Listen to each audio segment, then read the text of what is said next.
You can't make it in life without the right relationships. You won't make it unless you're wise enough to know how and why relationships tend to break down and how you can repair them. He who conceals his hatred has lying lips, and whoever spreads slander is a fool. Here's what the Bible means by hate. Hate is ill will. You have ill will for somebody when you begin to find happiness in their unhappiness. Do not gloat when your enemy falls, and when he stumbles, do not let your heart rejoice. When you see somebody and you have ill will toward them, you know you do, because when they mess up, when they're embarrassed, when somebody puts them down, you like it. You find their unhappiness pleasant. Or, if it's not happening, you hope for it. You root for it. You root for their comeuppance, and when it happens, you smile inside. Now that's hatred. That's the seeds of hatred. We don't just conceal it from the person, but mainly you conceal it from yourself. You see, this is why we have to understand hate isn't just blind screaming rage. Hate begins small. You won't call it what it is. You won't look at it like that. In the Sermon on the Mount, Jesus says, "You've heard it said, thou shalt not murder, but I say unto you, if you look at someone and call him fool, if you look at someone and call him raka," which means, you nobody, you are guilty of hellfire. And when you read that at first, it just seems so over the top. He says, that's not murder. Disdain, ill will. Jesus says, how do you think murder starts? Every acorn has the potential in it with the right time, with the right fertilizer, with the right amount of water. Every acorn has the power in it to become a whole forest. If you smile on the inside when you see someone else brought down, if you have that, that's a seed of hate. And there's enormous potential for great evil in it. It says you may conceal it to yourself and you may conceal it to others, but when you're talking about that person to other folks, that's where it comes out. It's slander. Now the word slander, every time you see it in the book of Proverbs, does not mean a false report. It means simply a bad report. Now, it doesn't mean you can never say anything in negative evaluation of someone, but this is what it's saying. Any communication designed to diminish the person in the eyes of the listener is slander, because it's ill will. Because when this begins to happen, community is destroyed. But if you do it, if you let yourself do it, according to the text, you're a fool. Fool is not just being silly, being destructive. And if you want to see how this twists you and destroys you and the person you have the feeling toward, do not testify against your neighbor without cause, or use your lips to deceive. Do not say, I'll do to him as he has done to me. I'll pay that man back for what he did. Why would someone give false testimony in court? This is pretty serious. False testimony, getting in court and swearing to something that you know isn't true. Why would you ever do that? What would make a person that kind of dishonest? And the answer is ill will. Someone wrongs you. You begin to root for that person to be unhappy. You begin to hope for that person to be unhappy. You begin to you tie your happiness to their unhappiness. But unfortunately, with some people, they don't get unhappy. So then you begin to say, I've got to make them unhappy. What am I going to do? I got it. I can go say in court that they did this. Okay, you say, okay, it's a lie, but he lied against me. He did this to me. Here's what's happened. The evil done to you is shaping you into its own image. You are becoming what you hate, and you can't even see it. The power of ill will, the power of hate in this little seed form, to begin to twist you and to shape you, and in a sense to defeat you. The very thing you're trying to defeat is defeating you as you try to defeat it. The wise understand this. It happens all the time. If you allow ill will to happen, if you roll your eyes at people in your heart, if you root for their comeuppance, if you maintain that kind of ill will, if you give bad reports to other people, but it turns you into the very image of the thing you hate, it is destructive. You're a fool, it says, to do slander. You're a fool to let it happen. What do you do about it now? What are the components? And according to the book of Proverbs, you have to resist the superiority, you have to release from liability, you have to overcome evil with good, and having done all that, and only if you've done all that, you can confront as necessary. First of all, you have to resist the superiority. A man who lacks judgment derides his neighbor, but a man of understanding holds his tongue. A gossip betrays a confidence, but a trustworthy man keeps a secret. What is the soil in which ill will, gossip, slander all grows? What is the necessary soil? You cannot stay angry at somebody unless you feel superior to them. As soon as that sense of superiority is gone, the ill will goes away. It's necessary for you to maintain resentment towards somebody, to deep down in your heart be saying, I would never do that. If the person has done something that you do all the time, it just makes, you understand. You have to feel superior to a person. And according to this, that feeling of superiority we have toward the people around us is the very root of the ill will and the gossip and the slander and all the things that destroy relationships. So when it says a man without a heart looks down at his neighbor, it's saying that the superiority with which we treat the people around us is a symptom of something wrong at the very core of our being. It is not a minor blip or a problem. Every human being goes out into the world radically insecure and in desperate need of self-justification. We constantly need to prove to people we're okay. We constantly need to prove to people that we're all right. And whenever someone fails in front of you, or especially when someone fails you, that self-justification apparatus goes into hyperdrive. And you jump on it and you begin to say, what a dolt, how idiotic, how stupid. You use the failure as an opportunity to convince yourself and maybe other people that you're okay. When someone wrongs you,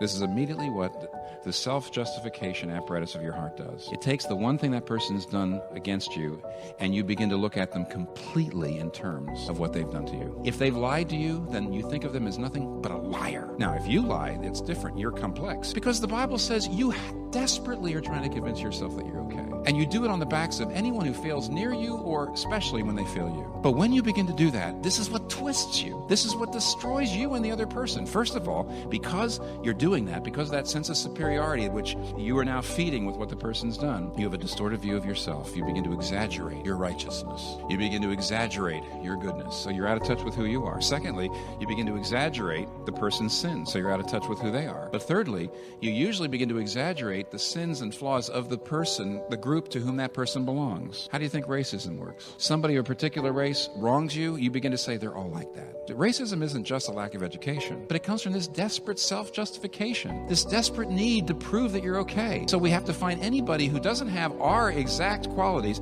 You find what's the flaws, and then you caricature them, and you say, look at them like that. They're all like that. You distort your view of them, you distort your view of others, you distort your view of the people they belong to, and your whole view of life becomes distorted. You become hard, you become cynical, and it's your fault. Because you should be resisting this natural urge, this natural need to feel superior and to justify yourself. If you know that, then you deliberately keep your heart from doing that, and you treat, when someone else fails, you treat them with sympathy, with respect. You hold your tongue. Secondly, you must release them from liability. Do not testify against your neighbor without cause, or use your lips to deceive. Do not say, I'll do to him as he has done to me. I'll pay that man back for what he did. It's the language of liability. When he says, I'll pay him back, what that means is, I'm going to exact the payment he took from me. Now, what do you do when you hold a man or woman liable? What does it mean to have a grudge? What does it mean to have resentment? It says, he who covers over an offense promotes love, but whoever repeats the matter separates close friends.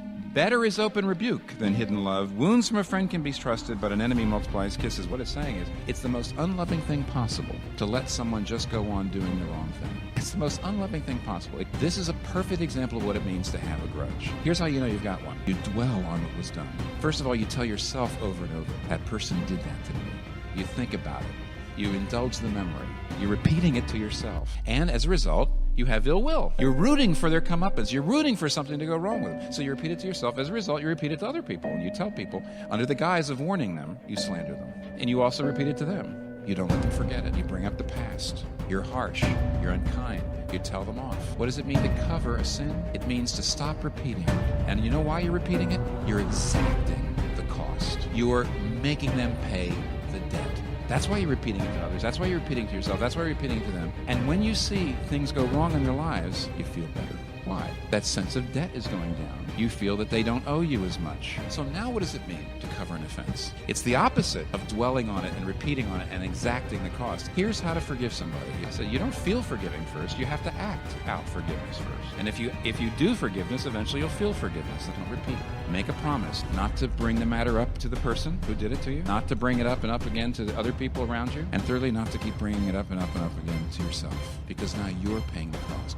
You're covering it. You're absorbing the debt yourself. You can either let the evil completely beat you, as you think you're beating it, by fighting fire with fire, by ill will, by resentment, by slander. You can either be defeated utterly by evil, or you can forgive, even though it's painful. These are your only two alternatives. Do you understand? Thirdly, you have to overcome evil with good. It says, if your enemy is hungry, give him food to eat. If he is thirsty, give him water to drink. In doing this, you will heap burning coals on his head, and the Lord will reward you.